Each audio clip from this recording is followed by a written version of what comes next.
명절을 맞으면서 우리 가정 가운데 또 부모님과 형제간에 다 같이 모여가지고 있을 때 정말 웃음소리, 감사가 넘치는 소리 얼마나 좋습니까? 우리 바운께 성도들은 그럴 줄 믿습니다. 그런데 그렇지 못하는 가정들도 있다라는 것을 우리가 듣게 돼요. 가정이 모였는데 큰 소리가 나게 되고, 그래서 어떤 사건 사고가 있다고 뉴스로 보도되는 것도 보게 돼요. 정말 가슴이 아프죠?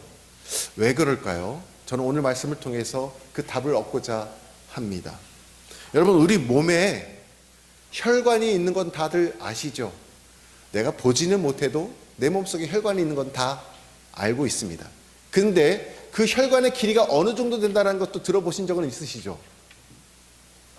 어느 정도 될까요?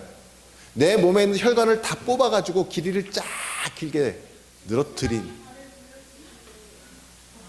와, 시호야, 우리 시호 박수 한번, 진짜 이건 박수 해줘야 돼. 시호야, 너는 오늘 설교를 안 들어도 돼. 정답이거든. 예, 맞습니다. 지구의 둘레를 3바퀴를 돌고도 남아요. 그 정도의 길이가 우리 몸속에 있는 혈관이에요. 한 사람이 그렇게 지어줘서 얼마나 신비롭습니까? 그런데 이렇게 길고 긴 혈관이 중요한 거를 운반시키죠. 산소, 그리고 혈관, 우리 피를 또 공급해주고 영양소들을 온몸에 공급해줍니다. 그런데 여러분, 이 귀한 혈관이 좁아질 때가 있어요, 없어요? 언제 좁아지죠? 불순물들이, 찌꺼기들이, 기름이 쌓이고 쌓이다 보면 어느 순간 이 혈관에 피가 흘러야 되는데, 영양분이 공급돼야 되는데, 산소가 공급돼야 되는데 좁고 좁아져서 막히게 되는 사고가 일어납니다. 자, 심장이 막히게 되면 그걸 뭐라고 부릅니까? 심장에 있는 심장 혈관이 막히게 되면 심근경색이라고 부르게 되고, 뇌로 올라가는 뇌혈관이 막히게 되면 우리는 뇌졸중이라고 그것을 부르게 되는 거예요. 저는 제 눈앞에서 심근경색이 일어난 분도 봤고 뇌졸중 일어난 분도 다 경험을 했어요. 그 중에 한 분은 그 자리에서 소천하셨어요. 제가 해줄 수 있는 게 아무것도 없더라고요. 한 분은 살아나셨지만 한 분은 소천하셨어요. 그게 불과 몇 년 전에 있었던 일이에요. 이게 그만큼 중요하고 무서운 일입니다. 이 질병들의 발병 원인 모두 혈관 속의 찌꺼기인데, 그것이 무엇이냐면 콜레스테롤이 쌓여가지고 좁아지고 막혀서 돌연사하게 된다는 거예요. 여러분, 콜레스테롤이라는 이 작은 방해물 하나 때문에 우리의 생명이 위험해질 수가 있어요. 그런데 이런 방해물이 몸에만 있을까요? 이렇게 작은 것 하나가 우리의 생명을 위협할 수 있는 그런 일들이 생기게 되는데, 우리 몸에도 있지만 우리의 영적인 부분에도 작은 것들이 하나가 쌓여서 우리의 영혼을 죽게 만드는 것들이, 방해물들이 있다라는 것입니다. 제가 그래서 저 사진을 띄워놓은 거예요. 사랑, 여러분, 사랑이 뭔지 아십니까? 사랑은 우리 몸속의 혈관과도 같습니다. 믿으십니까? 사랑은 우리 몸속의 혈관과도 같은 거예요. 그래서 사도 바울은 이렇게 강조를 합니다. 자, 다 같이 따라해 보겠습니다. 다 읽겠습니다. 시작. 사랑이 없으면 아무것도 아닙니다. 사랑이 없으면 죽은 목숨이에요. 어떻게 살아가죠? 사랑이 없으면. 사랑이 얼마나 중요한지를 사도 바울이 우리에게 들려주고 있어요. 그런데 왜 우리는 이렇게 생명과도 같은 사랑에 실패할까요? 사랑하는 사람, 사랑하는 가족들을 왜 더 사랑해주지 못할까요? 추석 명절 때 모이면, 우리 밤교회 교회는 아닙니다. 그런데 왜 큰 소리가 날까요? 왜 다툴까요? 왜 갈등이 있을까요? 왜 사랑으로 더 품어주지 못할까요? 무엇이 우리 영혼의 혈관 같은 이 사랑을 가로막는 것일까요? 다음 자막을 넘겨주십시오. 무엇이 우리의 영혼의 혈관 같은 사랑을 막는 것일까? 사랑을 방해하는 방해물이 있다는 거예요, 여러분. 우리가 이것을 알면 고칠 수 있겠죠. 나음을 입을 수 있겠죠. 우리의 사랑을 방해하는 방해물들이 있다는 것. 요한은 본문을 통해서 그 방해물이 무엇인지 자세하게 우리에게 설명해 주고 있습니다. 우리가 읽은 이 본문은 주님께서 십자가의 죽음을 앞두신 전날 목요일 밤에, 금요일 아침에 십자가를 지시잖아요. 목요일 밤에 최후의 만찬을 제자들과 하십니다. 그날 세 가지 고별 설교를 들려주시거든요. 세 가지 고별 설교 안에 사랑을 방해하는 방해물들을 없앨 수 있는 것들을 우리에게 보여주고 계십니다. 세 가지 고별 설교가 뭘까요? 섬김에 대해서 설교를 하셨고요. 그 다음에 주의 만찬에 대해서 설교하셨고요. 사랑의 계명에 대해서 설교하셔요. 첫 번째 섬김의 교훈은 뭐예요? 예수님께서 성만찬 하시기 직전에 제자들이 발을 다 닦아주셨잖아요. 섬김의 본을 보여주셨어요. 이 교훈을 너희들로 얻으라고 설교하셨고요. 두 번째는 주의 만찬이에요. 함께 둘러앉아서 성도가 떡을 떼는 것이 얼마나 소중한지, 얼마나 귀한 것인지, 그러면서 나중에는 이 떡을, 이 포도주를 마시는 것이 나를 먹는 것이다라고 설명하시면서 이것을 영원토록 기념하라고 우리에게 그것을 들려주시잖아요. 그래서 우리가 이제 추수감사절을 앞두고 성찬식을 하게 될 것입니다. 자, 그런데 마지막 설교가 뭐였냐면 사랑의 계명이었어요. 오늘 우리가 읽었던 본문입니다. 예수님께서는 이 사랑의 계명을 분명한 어조로 들려주시는데, 다시 두 계절 말씀을 이제 어떤 내용인지 파악을 하셨죠? 다시 읽어보도록 하겠습니다. 시작. 새 계명을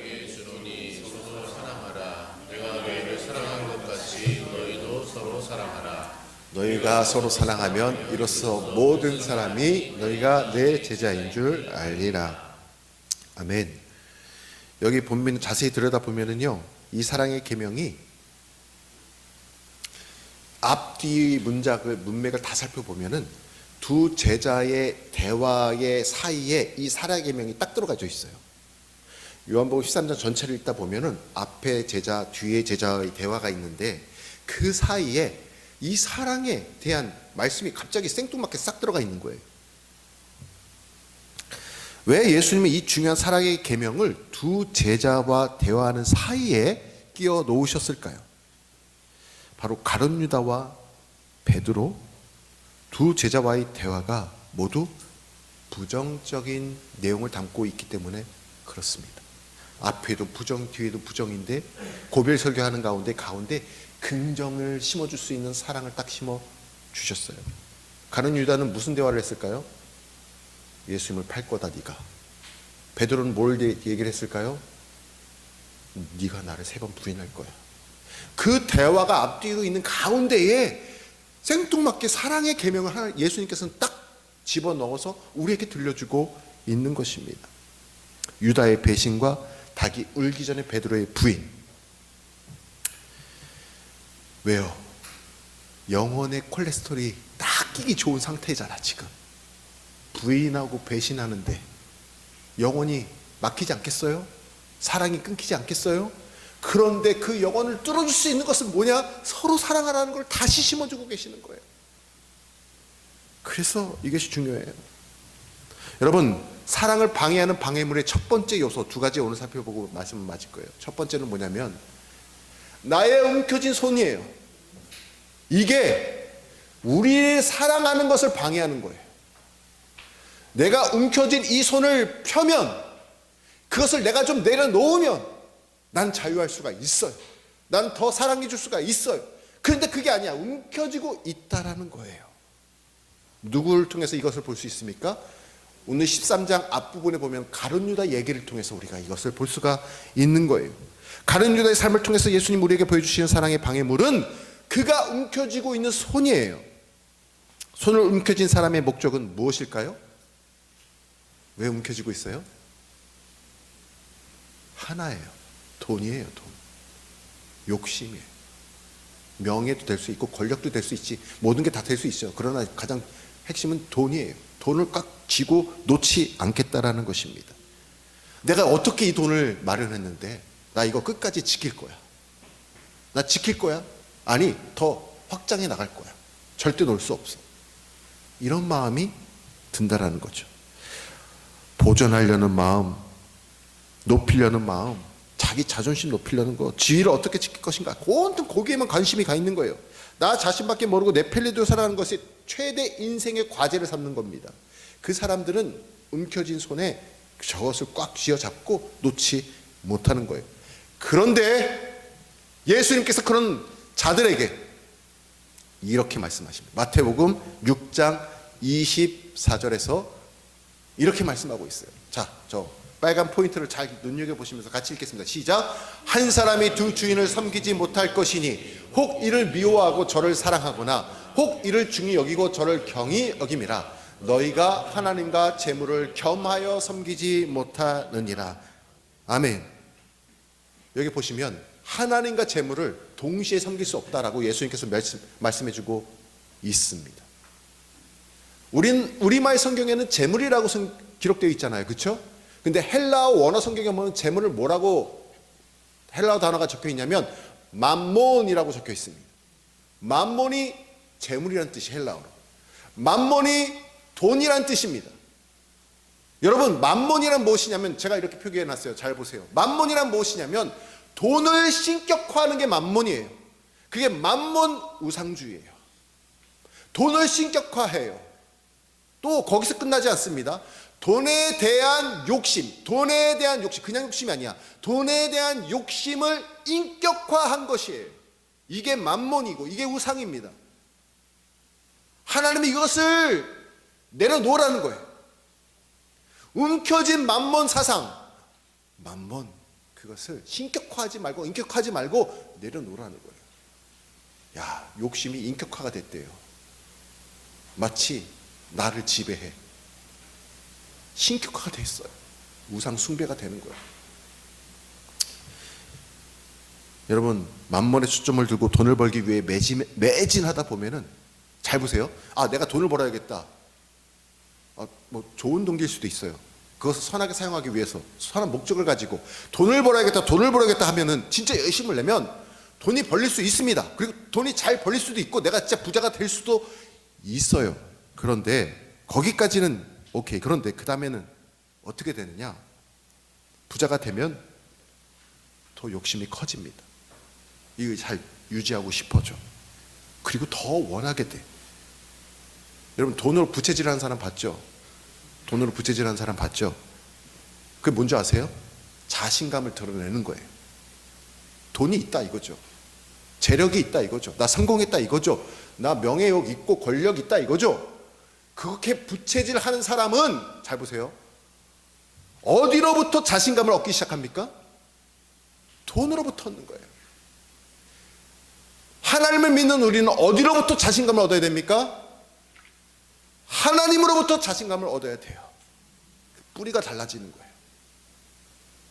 우리가 돈을 신격화하고 인격화하게 되면 돈으로부터, 우상이 됐죠 이미.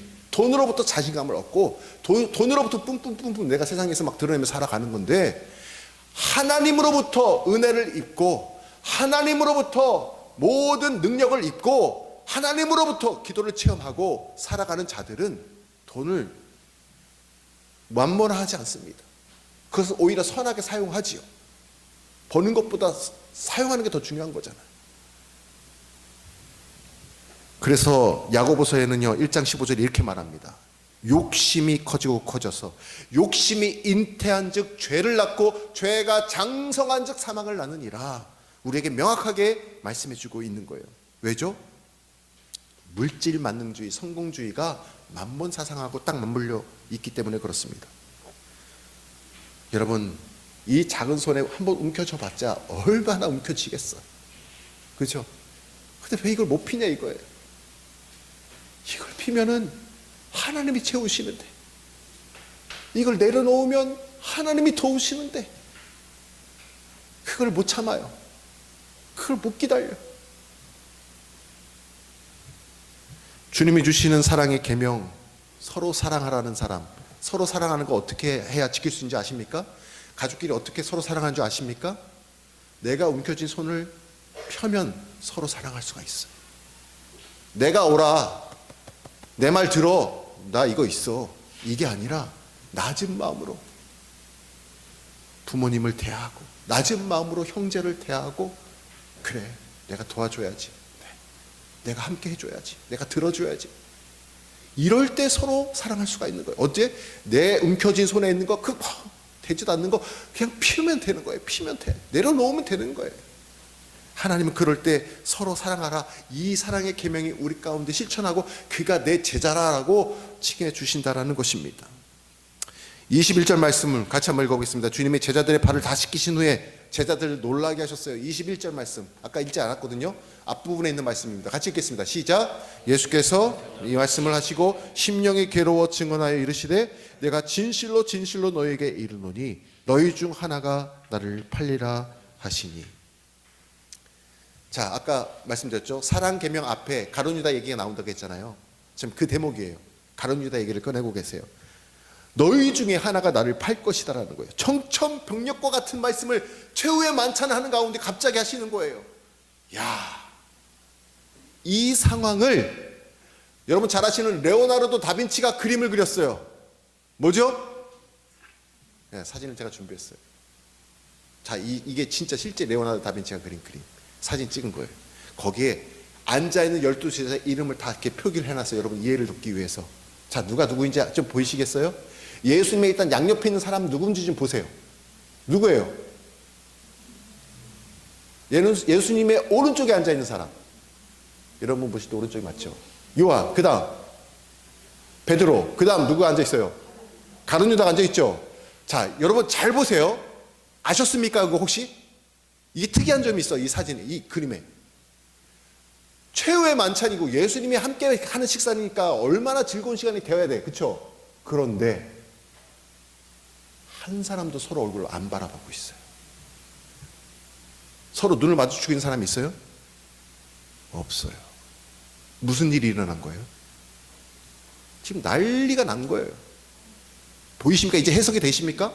무슨 해석이 된 거예요? 아까 21절 너희 중에 한 사람이 나를 팔리라, 나를 배신하고 나를 팔 거라는 거예요. 로마 병사에게 나를 팔 거라는 거예요. 성질이 급한 베드로, 잘 보세요. 베드로 지금 뭐하고 있나? 베드로가 지금 뭐하고 있죠? 거의 턱을 하늘 높이 들고 있어. 누구를 향해?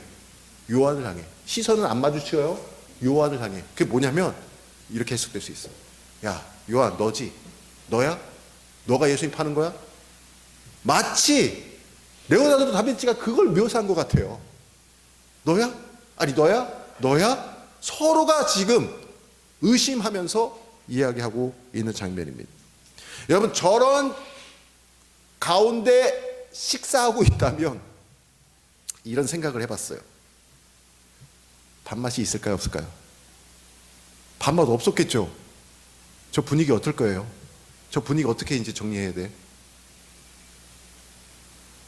자, 26절에 예수님께서 이렇게 말씀하십니다. 26절 같이 한번 읽어볼까요? 없어요? 그럼 제가 읽어드릴게요. 만약에 성경을 펴셨으면 26절, 네, 26절을 펴신 분들을 제가 읽어드릴 테니까 같이 읽겠습니다. 26절 시작. 예수께서 대답하시되 내가 떡 한 조각을 적셔다가 주는 자가 그니라 하시고 곧 한 조각을 적셔서 가룟 시몬의 아들 유다에게 주시니. 자, 누구야 서로 난리가 났는데 범인이 이제 잡히는 상황이야. 어떻게?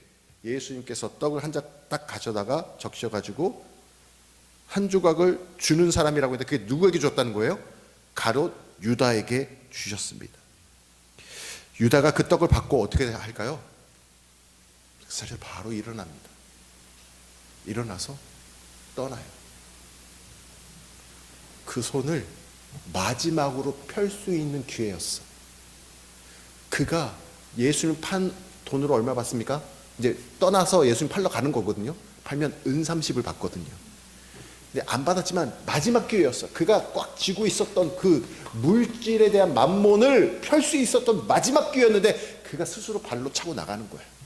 그렇게 지목해서 너였다라는 걸 알았을 때 자기가 회개했으면 용서받았을 거예요. 그러나 그렇지 못했어. 일어나서 떠나는 겁니다.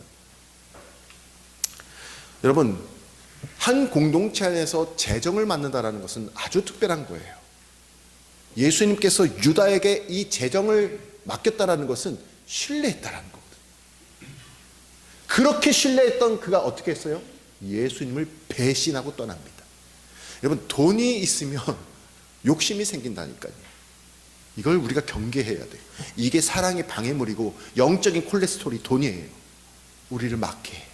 사랑하지 못하게 해. 그래서 그는 마지막 기회를 저버리고 떠나가서 제사장들에게 예수님을 신고하고 팔아서 은삼십을 받는다라는 거죠. 다음 사진 한번 보여주실까요? 예수님을 배반하고 예루살렘에 타락한 제자들에게 받은 은삼십을 쥐고 있는 저의 움켜진 저 손을 한번 보십시오. 제가 지금 은삼십이 들어있는 거를 지금 봉지를 받은 거잖아요. 가룟 유다의 거짓과 배신이 곧 우리 얘기가 될 수 있다는 겁니다. 우리 얘기가 될 수 있다는 거예요. 그 위험이 우리에게도 있다는 거예요. 날마다 도사리고 있어요. 우리 역시 손을 움켜쥐고 살면 인생의 고난이 찾아왔을 때 하나님으로부터 그 힘을 얻어야 되는데, 하나님으로부터 은혜를 얻어야 되는데, 그게 아니라 돈으로부터, 만몬으로부터, 세상으로부터 얻으려고 한다는 거예요. 이런 위험이 우리에게도 도사리고 있다는 거예요. 이것을 제거해야 사랑하는 가족 공동체를, 교회 공동체를 세워갈 수 있습니다. 유다가 예수님이 주신 조각을 받고 나갈 때 밤이었습니다. 말씀보다 돈을 사랑하고 주님보다 자신을 더 사랑한 결과 밤속으로 그가 들어갔다고 했잖아요. 예수님 팔았다고 했잖아요. 그 결말은 어떻게 될까요? 유다는 어떻게 됐을까요? 마태복음 27장 5절에 이렇게 말씀해주고 있습니다. 같이 읽겠습니다. 시작. 유다가 은을 성소에 던져놓고 물러가서 스스로 목매어 죽은지라. 그 받은 은을 어떻게 쓸 수 있겠어요? 그러니까 양심의 이제 뒤늦은 가책을 느낀 거예요. 여러분, 은을 성소에 던졌다고 해서 그가 회개한 건 아닙니다. 후회했을 뿐이지 회개한 장면은 나오지 않아요. 그리고 스스로 목을 매어 자살하고 맙니다. 이게 그의 최후의 모습이에요. 그런데 그런 유다를 바라볼 때 예수님께서 뭐라고 말씀하신 줄 아세요? 예수님의 말씀도 우리가 잘 귀담아 들어야 돼요. 그를 향하여서 차라리 이 땅에 태어나지 아니하였다면 좋았을 뻔했다라고 예수님께서는 말씀하고 있어요. 주님은요, 그 어떤 누구에게도 이처럼 말씀하신 적이 없어요. 가늠하다 돌에 맞아 죽을 뻔한 여인에게도 이렇게 말한 적이 없으셨어요. 심지어는 저주의 병인 문둥병 걸린 환자에게도 이렇게 말한 적이 없으셨어요. 그런데 유다를 향해서는 이렇게 말씀하셨어요. 오늘 우리도 마찬가지예요. 주님께 받은 그 사랑을 잃어버리고 나 자신의 유익만 구하며 내 손을 꽉 움켜쥐고 살게 되면 우리의 인생 끝은 이렇게 된다는 것을 보여주고 계신 것입니다.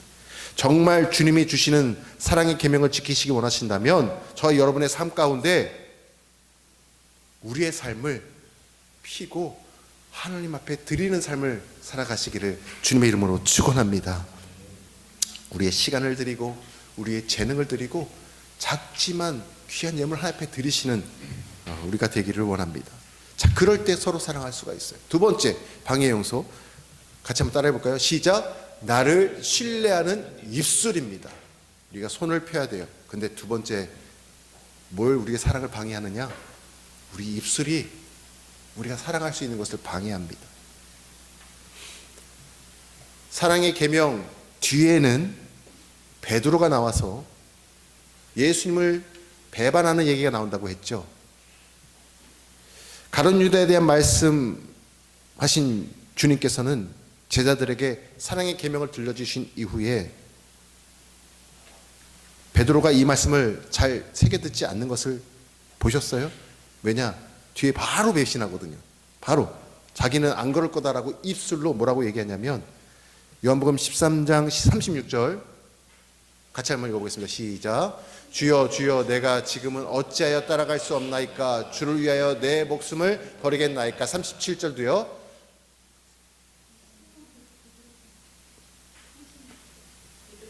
아, 그렇습니까? 네네. 지금 뭔가 잘못 표기가 된 것 같습니다. 자, 그러면 저 후반부에 보면은 저 대목이 나와요. 저기 몇 절인지 기록되어 있을까? 제가 보면은 찾아볼게요.